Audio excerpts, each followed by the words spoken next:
રાજકોટ જિલ્લાના ગોંડલ તાલુકાના ગોટા દળવા ગામમાં બ્લેકમેલિંગનો એક હૃદયદ્રાવક કિસ્સો સામે આવ્યો છે। પરિણીત મહિલાનો ગુપ્ત વિડીયો વાયરલ કરવાની ધમકી આપી પૈસાની માંગણી કરનાર 2 આરોપીઓને રાજકોટ પોલીસે ઝડપી લીધા છે। આરોપીઓના ત્રાસથી કંટાળીને મહિલાએ પોતાની 4 વર્ષની પુત્રી સાથે આત્મહત્યા કરી હોવાનું પોલીસ તપાસમાં સામે આવ્યું છે। ગોંડલ તાલુકાના મોટા દળવા ગામમાં એક પરિણીત મહિલાના ઘરના બેડરૂમમાં પાણી પીવા આવેલા વ્યક્તિનો ગુપ્ત વિડીયો બનાવી તેને આધારે મહિલાને બ્લેકમેલ કરવામાં આવતી હતી। આરોપીઓ મહિલાના પતિ સમક્ષ આલા સંબંધોના આક્ષેપો કરી વિડીયો વાયરલ કરવાની ધમકી આપતા અને વારંવાર પૈસાની માંગણી કરતા હતા।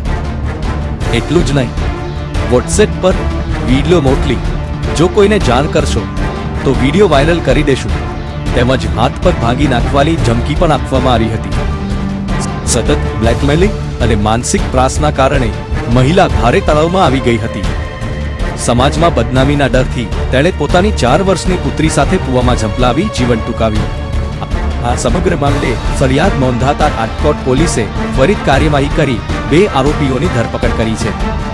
બંને સામે ભારતીય ન્યાય સંહિતા 2023ની વિવિધ કલમો હેઠળ ગુનો નોંધાયો છે અને હાલ વધુ તપાસ ચાલી રહી છે। મિતેશ કુમાર જી રાઠોડ 7 ન્યૂઝ ગુજરાતી રાજકોટ।